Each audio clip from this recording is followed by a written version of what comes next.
2025년 첫날이 엊그제 같은데 벌써 2월 중순이 지나고 있습니다. 시간이 빠르게 느껴지는 만큼 우리 사회도 빠르게 변화하고 있습니다. BTV 대구 방송은 빠르게 변화하는 사회 현상과 이슈를 정리하는 주간 시사를 새로 마련했습니다. 저와 함께 홍석준 전 국민의힘 국회의원, 허소 더불어민주당 대구시당 위원장이 번갈아가며 출연해 우리 사회에서 일어나고 있는 정치, 경제, 사회, 문화 다양한 방면의 시사 이슈를 정리해 보겠습니다. 이번 시간에는 먼저 홍석준 전 의원을 모셨습니다. 안녕하십니까? 예, 안녕하십니까? 네. 반갑습니다.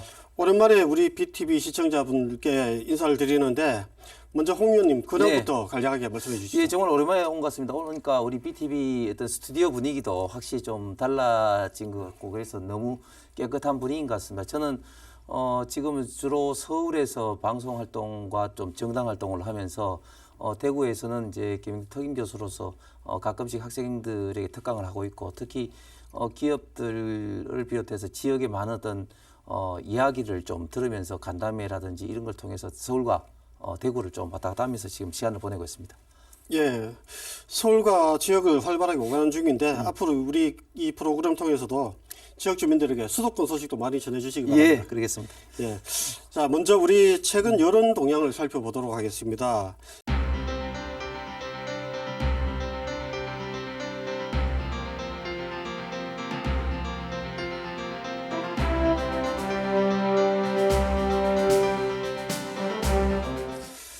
정당 지지도 여론조사 결과를 봤는데 12.3 비상계엄 이후에 추락했던 여당 지지율이 급상승하고 지금 아주 팽팽하게 오차 범위 내에서 아주 팽팽하게 대립하고 있다 이렇게 볼 수 있을 것 같습니다. 이렇게 된 이유는 뭐라고 보십니까? 예, 방금 우리 우승문 국장 앵커께서 말씀하신 그 여론조사가 보면은 우리 그 대한민국의 여론조사 그 빅3가 있습니다. 갤럽이 있고 방금 말씀하신 리얼미터, MBS가 있는데 공교롭게도 두 개 MBS와 리얼미터 여론조사가 거의 비슷하게 나왔습니다. 국민의힘이 오차 범위이긴 하지만 민주당에 비해서 정당 지지율에서 한 2% 정도 이제 앞서고 있는데 좀 전에 말씀하신 것처럼 12.3 비상계엄 직후에는 거의 뭐 더블 스코어까지 차이가 났었죠. 그렇죠. 그런데 최근에는 전반적인 추세, 즉 여론조사라는 건 그 시점도 중요하지만 전반적인 추세를 봐야 되기 때문에 전반적인 추세는 국민의힘은 이제 상승했다. 그리고 민주당은 제자리 혹은 점차 하강했다고 볼 수가 있겠습니다. 네. 그 원인은 뭐 여러 가지가 있겠습니다만 제가 생각할 때는 첫 번째로 민주당의 원인을 본다면 그동안 이제 민주당이 비상계엄 직후에 탄핵 내란 어떤 공세를 하면서 굉장히 좀 점령군 행세를 했다. 굉장히 좀 고압적 그리고 권위주의적인 그런 어떤 행세를 하면서 국민들에게 좀 오만한 태도를 보였지 않나 생각합니다. 구체적으로는 대통령이 비상계엄 직후에 이제 탄핵이 소추 의결에 대해서 직무가 정지하는 가운데 이런 어떤 어려운 대한민국을 수습하는 역할을 하는 한덕수 총리 권한 대행까지도 탄핵을 한 거라든지 또 비상계엄 직후에는 뭐 내란 하면서 대통령을 내란 수괴이고 그리고 여기 동조하는 국민의힘을 뭐 내란 뭐 공조 정당 뭐 이런 식으로 이제 몰고 가다가 막상 또 헌법재판소 탄핵 심리 들어가니까 형법상에 또 내란을 또 뺀 거라든지 특히 2030 젊은 층에게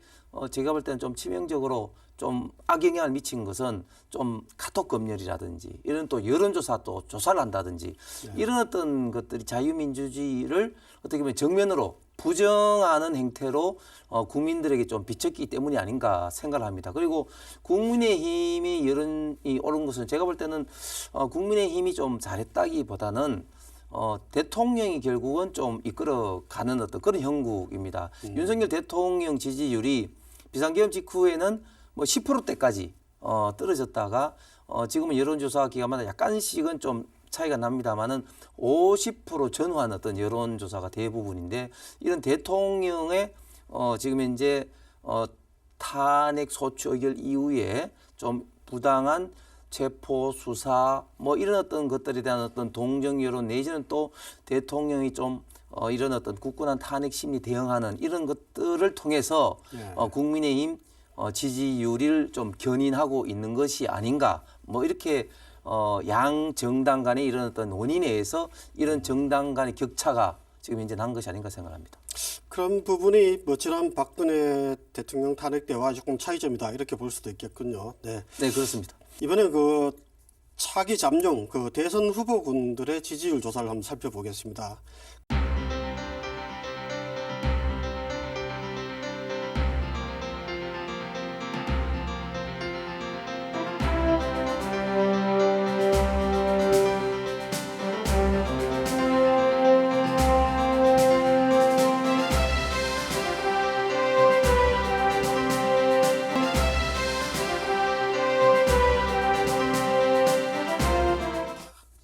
어떻습니까? 이거 민주당에서 이재명 대표가 단연 앞서고 있고 이를 추격하는 국민의힘 주자로 김문수 장관, 오세훈 시장, 홍준표 시장, 한동훈 전 대표, 유승민 전 의원 이런 분들이 있는데 이런 여론조사 결과에 대해서는 어떻게 생각하십니까? 예, 얼마 전까지만 하더라도 이재명 대표가 뭐 글자 그대로 압도적인 자기 대선 어떤 주자로서 냈었습니다만은 이재명 대표는 계속해서 지금 이제 그 정체 내지는 점차 하강 국민이 있는 반면에 지금 국민의힘 후보들의 상승이 과거와는 굉장히 좀 차이가 납니다. 왜냐하면 그 이전에는 만약에 이제 이재명 대표와 우파 보수 진영의 그 후보들 잠재 후보들끼리 있던 1대1로 하면은 차이가 굉장히 많이 났었는데 지금은 1대1로 이렇게 붙이게 되면은 별 차이가 없거나 혹은 또 지금 우파 보수 후보들 이기는 그런 여론조사까지도 나오고 있습니다. 그런 어떤 기본적인 배경 속에는 아무래도 이재명 대표는 여러 가지 어떤 사법 리스크 문제라든지 도덕적인 문제라든지 또 말 바꾸기를 너무너무 자주 하기 때문에 이재명 대표가 차기 대선 주자가 되어서는 우리 대한민국을 올바로 이끌 수 없다. 이런 강한 이런 어떤 거부감이 계속 있는 상황이기 때문에 그 좌파 전체의 어떤 대선 어떤 후보 지지에서는 압도적 1이긴 1이지만 그러나 어떤 그런 어떤 그 40%를 차고 넘어가지는 지금 현재 못하는 그런 형국이라 볼 수 있습니다. 그리고 우파 보수 진영은 아직까지도 좀 뭐 혼전 상태라고 볼 수는 있겠습니다만 그러나 조금 전에 앵커께서 말씀하신 것처럼 최근에 가장 특징적인 사항은 아무래도 좀 김문수 장관의 지금 현재 폭발적인 어떤 상승세다 이렇게 볼 수가 있는데 참 아이러니한 것은 김문수 장관 같은 경우는 아무 일도 하지 않았는데 오히려 여론조사상으로는 굉장히 지금 상승 추세에 있다. 어떻게 보면은 지난 그 국회에서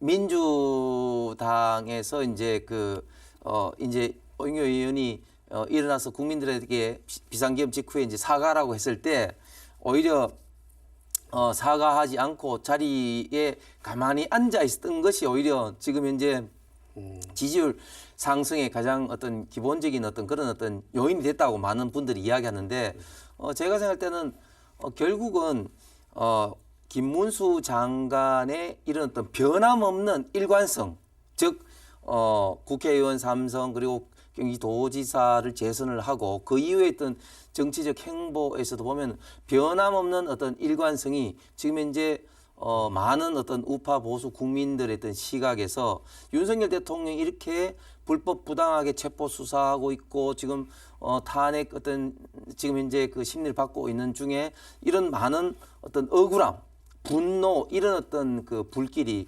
김문수 장관의 어떤 지지세로 지금 옮겨 붙었다 이렇게 생각이 듭니다. 그렇기 때문에 앞으로 김문수 장관의 지지율이 쉽게 빠질 그런 상황은 아니다. 뭐 그럼에도 불구하고 저희 이제 국민의힘 후보들 간에 앞으로 어떻게 되느냐에 따라서 좀 혼전의 양상은 계속될 것으로 보입니다.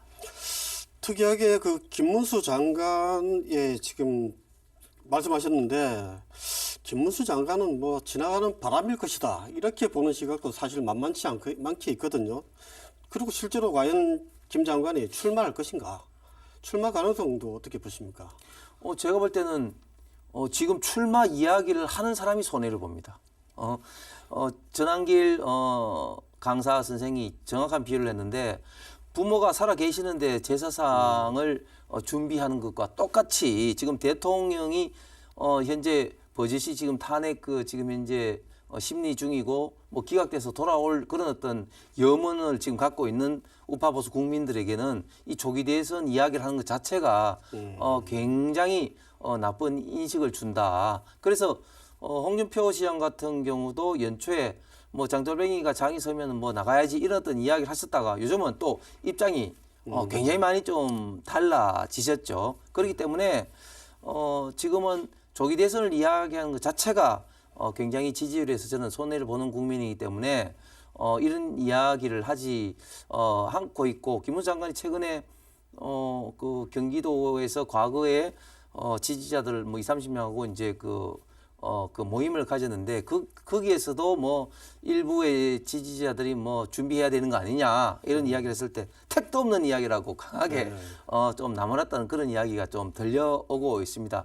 뭐 어쨌든 지금 현재 일어났던 상황에서 김문수 장관의 지지율이 지금 현재 1등을 달리고 있는데 근데 지금 이 지지율이 1%, 2% 하는 게 어느 정도냐면 대선 후보 1%, 2% 지지율이라는 게 겉으로 지금 어떻게 숫자적으로 보면 좀 우습게 보일지 모르겠지만 1% 지지를 얻는 사람은 우리 대한민국에 어딜 가도 그 사람이 어떤 사람인지 알아야지 1% 지지를 얻을까 말까 한답니다. 그렇기 때문에 이 정도의 어떤 지지율을 얻은 게 정말 대단한 건데 생각해 보시면 김문수 장관이 12월 초만 하더라도 대선 후보 지지율에 포함이 되지도 않았습니다. 그렇죠. 그런데 지금은 우파 보수 중에서 지금 1등으로 달리고 있는 것이 그동안 불과 1개월, 2개월 사이에 얼마만큼 지형이 달라졌느냐 하는 것을 우리가 알 수 있습니다.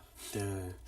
그렇다면 저 한동훈 전 대표의 출마 가능성은 어떻게 보십니까? 예, 지금 한동훈 전 대표 같은 경우 뭐 2월 말 3월 초에 뭐 출마 선언을 한다, 뭐 준비를 한다, 뭐 그래서 언더 73 그런 모임이 만들어졌다, 뭐 이렇게 이야기가 들립니다. 그런데 저는 한동훈 전 대표가 참 아까운 게 지금은 좀 타이밍상으로는 굉장히 어렵지 않을까 생각합니다. 왜냐하면 대선 후보는 하늘이 내린다 하는데 저는 두 가지가 있어야 된다고 봅니다. 첫 번째는 이제 명분이고 두 번째가 타이밍인데 한동훈 전 대표가 우파 보수 진영에서 좀 유력한 대선 주자로 이제 됐던 것은 결국은 법무부 장관 시절에 국회에서 민주당 의원들과 티카타카를 하는 과정에서 아 한동훈 대표가 참 순발력도 있다, 똑똑하다, 뭐 이런 어떤 좋은 이미지를 가졌기 때문에 대통령께서도 또 구원투수로서 당의 비대위원장을 한 거 아니겠습니까? 그런데 총선에서도 결국은 비대위원장으로서 참패를 했고, 그 다음에 불과 2달도 안 돼서 당대표에 출마를 해서 당대표 됐지만 결국은 이 탄핵이 이르는 그런 어떤 상황이 왔는데 결국은 한동훈 대표가 너무 서두르고 있다. 예를 들면 당대표 그때 출마할 때도 많은 분들이 좀 말렸습니다. 좀 쉬어야 된다. 네. 그렇게 되는데 좀 잊혀질까 봐 좀 이렇게 두려운 나머지 또 나오게 되고 지금은 또 탄핵 정국에서 또 이렇게 나오게 된다면 제가 볼 때는 너무 타이밍이 빠르다. 특히 지금 윤석열 대통령이 지지율이 이렇게 오르는 이런 상태에서 결국은 그 윤석열 대통령 지지율이 오르는 만큼 그 한동훈 대표의 어떤 그 반감 거부감이 커지는 어떤 그런 거기 때문에 타이밍상으로 또 굉장히 안 좋다. 그다음에 두 번째로 결국은 대의 명분은 뭐냐? 결국은 대의 명분은 지금 이 상황에서는 우리 대한민국이 이렇게 지금 어렵게 되고 있는 이런 상황에서 특히 어떤 민주당과 좌파의 있던 지나친 탄핵 폭주, 입법 폭주, 예산 폭주로 인한 대한민국의 미래를 좀 더 일관성 있고 주관성 있게 좀 밀고 나가야 되는데 과연 그런 면에서 한동훈 대표의 대명분을 갖고 있느냐. 대명분을 마련하는 게 지금 이제 세대 교체를 생각하는 것 같은데 과연 세대 교체라는 대명분으로 할 수 있을 것이냐. 이런 면에서는 한동훈 대표가 설사 출마를 하더라도 저는 쉽지 않은 분위기라고 생각합니다. 네, 우리 지역 이슈로 조금 넘어가겠습니다. 뭐 이거 지역 이슈지만 연결이 돼 있는 문제인데요. 국민의힘 잠룡으로 홍준표 대구시장도 포함되어 있습니다. 앞서 말씀하셨듯이 홍 시장이 장이 섰는데 장돌뱅이가 장이 안 가나 이렇게 사실상 이렇게 뭐 출마를 시사하는 말씀을 했습니다. 홍 시장님의 경쟁력은 어느 정도 있다고 보십니까? 예, 홍준표 시장님이 저는 경쟁력은 대단히 좀 경쟁력이 있다 그렇게 생각합니다. 첫 번째는 일단 기본적으로 경험이 굉장히 많으시죠. 이분이 대선 만약에 출마를 하게 된다면 세 번째 아닙니까? 세 번째인 만큼 어떤 어려운 환경에서도 출마를 했었다. 특히 2017년도 박근혜 대통령 탄핵 정국에서는 당시에 본인의 그 지지율이 4%에서 출발했고 그때 새누리당의 정당 지지율이 10% 내외에서 출마를 했음에도 불구하고 결론적으로 최종적으로 24%의 후보 지지율을 얻었습니다. 그렇기 때문에 어떤 어려운 상황에서도 버텨내고 돌파할 수 있는 그런 저는 경험이 있다고 생각하고 그리고 정치도 뭐 5선 하셨고 또 경남도지사, 대구시장, 지방행정과 또 정치를 다 경험을 하셨고 그리고 일관되게 지금 현재 좌파하고 좀 싸워왔던 이랬던 저는 경험에 비추은 그런 어떤 일관된 어떤 그런 경쟁력도 있고 또 한 가지는 참 홍준표 시장만의 저는 참 재미있는 사실이 원래 2017년도 대선 때는 젊은 층에서 홍준표 시장 굉장히 싫어했습니다. 대표적으로 뭐 대지 발정제라든지 뭐 그런 것들로 해서 굉장히 좀 억울하게 좀 당하기도 했는데 오히려 그 이후에는 홍가콜라라든지 그런 어떤 2030과의 어떤 소통을 통해서 굉장히 젊은 층에 어떻게 보면 좀 소구력이 있는 우리 우파 보수 대표적인 어떤 정치인이기도 합니다. 그렇기 때문에 저는 굉장히 경쟁이 있고 그래서 홍준표 시장께서도 이재명 잡을 사람은 나밖에 없다 이런 자신감을 보이기도 하죠.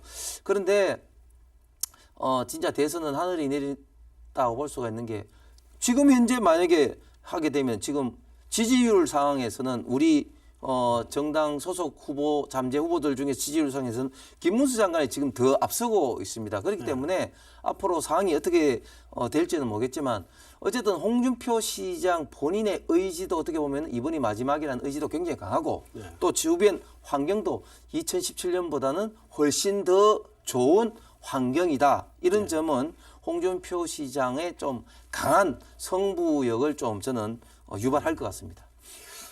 홍 시장이 마지막 기회로 여기는 만큼 홍 시장이 대선에 출마를 하게 되면은 결국은 대구시장 보궐선거를 해야 되지 않느냐 뭐 이런 이야기들이 지금 또 지역에서는 또 중요한 관심사입니다.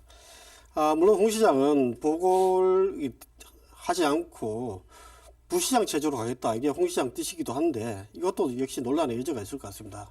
이 부분은 어떻게 보십니까? 예. 뭐 여러 가지 가정이 이 부분은 이제 들어가야 됩니다. 일단은 조기 대선이 있어야 되는 것이고 또 조기 대선에 이제 홍준표 시장이 이제 출마를 하게 된다면은 또 어느 시점에 어떤 시장직을 던질 거냐 뭐 이런 어떤 여러 가지 어떤 가정이 필요하게 됩니다. 그래서 홍준표 시장은 이제 대구시장 보궐선거를 이제 하지 않겠다 그렇게 이야기했지만 여기에 대해서는 어떻게 보면 또 보궐선거로 인해서 뭐 선거 어떤 비용이라든지 이런 비용을 안 하겠다는 그런 어떤 장점도 있지만 과연 또 행정부시장 체제로 해서 대구시를 이끌어가는 것이 바람직하냐 하는 이런 어떤 비판도 받을 수가 있을 겁니다. 그리고 무엇보다도 저는 홍준표 시장은 본인이 경선에 이르게 됐을 때 어떤 입장이 가장 어떻게 보면은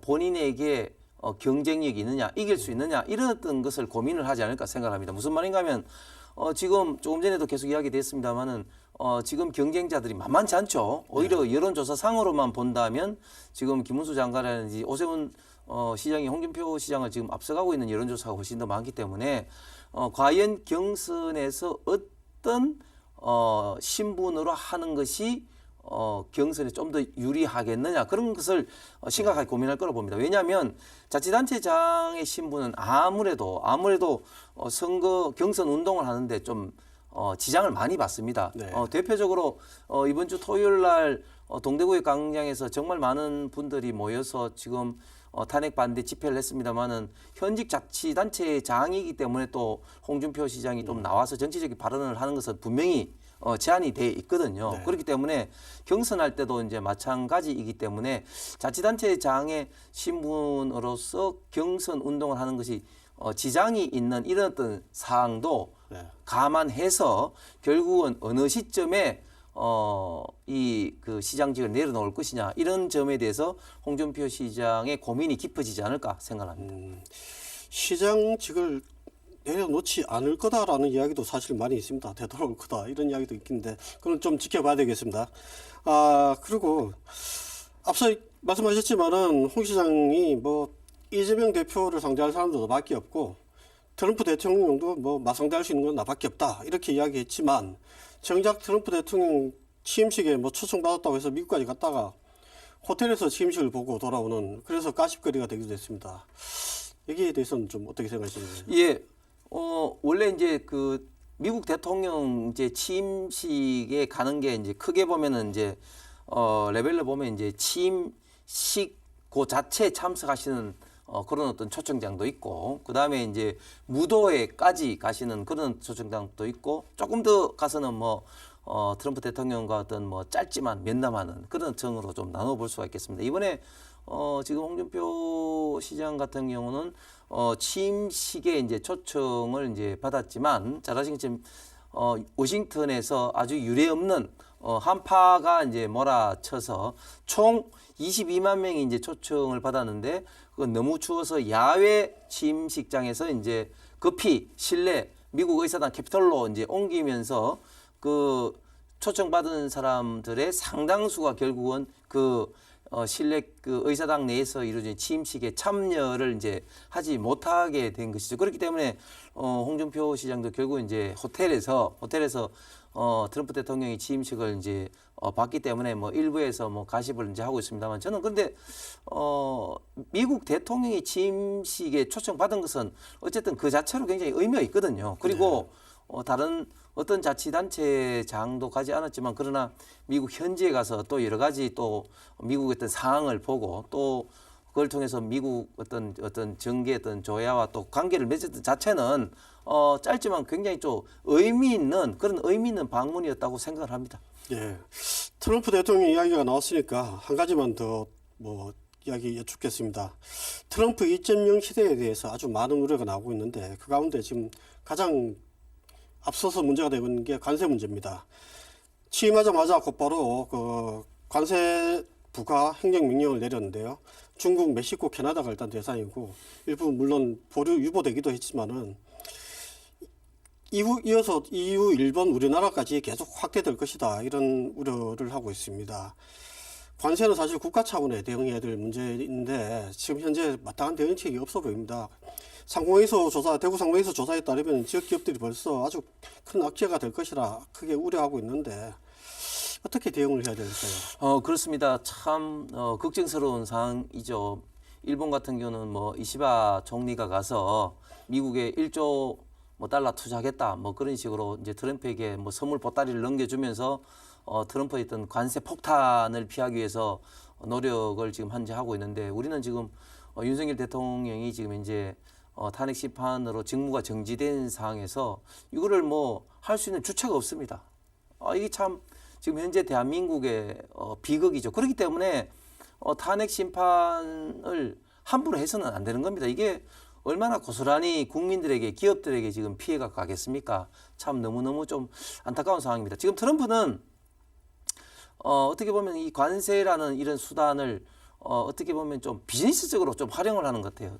대표적으로 앵커께서 말씀하신 것처럼 먼저 가장 미국하고 가까이 있는 캐나다, 멕시코에 그냥 관세 폭탄을 딱 떨어졌어요. 그런데 결국은 그 실제로 부과를 했느냐 하지 않았어. 대신에 멕시코에서 넘어오는 불법 이민자들에 대해서 멕시코 스스로가 단속을 하고 또 장벽을 만들고 하는 것을 어떻게 보면은 원래는 이제 미국에서 그 좀 돈을 지불해서 장벽도 세우고 뭐 이래야 되는데 멕시코 정부가 이제 세우도록 만들어 버린 거죠. 그것만 하더라도 어떻게 보면 트럼프 본인의 어떤 소기의 목적도 달성했다. 그러면 왜 먼저 캐나다와 멕시코냐? 이 캐나다와 멕시코는 미국과 국경을 맞대고 있으면서도 가장 가까운 이웃인데 가까운 이웃부터 먼저 이제 때림으로써 다른 어떤 나라들에게도 좀 저는 본보기를 보여줬다고 생각합니다. 내가 이런 어떤 가까운 나라도 때린다 이렇게 이제 된 것이고 결국은 미국의 관세 이 전쟁의 최종 타겟은 결국은 중국입니다. 중국이기 때문에 중국에 대해서는 뭐 예정대로 지금 때리고 있는데 그렇다고 뭐 중국이 또 호락호락 당할 상대도 아니고 그래서 계속 상호 관세로 이제 때리기 때문에 뭐 제2의 어떤 관세 어떤 전쟁이 벌어질 것이고 그것으로 인해서 굉장히 그 대한민국의 좀 무역 상황도 굉장히 좀 불안정해질 것입니다. 앞으로 우리 그 한국과 대한민국과 이외에도 때릴 가능성이 있을 것입니다만 그러나 제가 생각할 때는 우리 대한민국의 좀 이런 지정학적인 이런 미국과의 특별한 관계를 안보적인 차원에서 트럼프도 생각하기 때문에 굉장히 좀 신중하게 접근을 할 것이다. 그런데 의외로 오히려 지금 기업이 더 좀 걱정스러운 거는 우리 지금 기업이 많이 나가 있는 국가들과의 관계인데 특히 이제 베트남에 우리 대한민국의 기업들이 삼성을 비해서 많이 나갔지 않습니까? 거기에도 좀 때릴 가능성이 굉장히 많거든요. 왜냐하면 베트남이 대미 흑자의 폭이 굉장히 크기 때문에 그렇기 때문에 이런 어떤 국가들에 대해서도 진출한 기업들의 염려도 굉장히 클 수밖에 없다. 따라서 이 탄핵 정국의 미국과의 트럼프 정부와 이런 어떤 관계가 이렇게 밀접하게 맺어야 되는데 그렇지 지금 못한 상황이기 때문에 우리 지금 기업들 그리고 경제에 굉장히 큰 어떻게 보면 좀 먹구름이 될 수밖에 없는 상황인 것 같습니다. 네, 이래저래 참 안팎으로 많이 으스스하고 많은 위험 요인이 많은 것 같습니다. 앞으로도 이 자리를 통해서 자주 세세하게 좀 살펴보도록 하겠습니다. 오늘 이야기는 여기까지 하죠. 네. 고맙습니다. 탄핵 정국으로 어수선한 분위기가 이어지고 있습니다. 이런 때일수록 각자 자기의 자리에서 맡은 임무를 충실히 하는 자세가 필요하겠습니다. 저희는 다음 주 새로운 시사 이슈를 가지고 찾아뵙겠습니다. 감사합니다.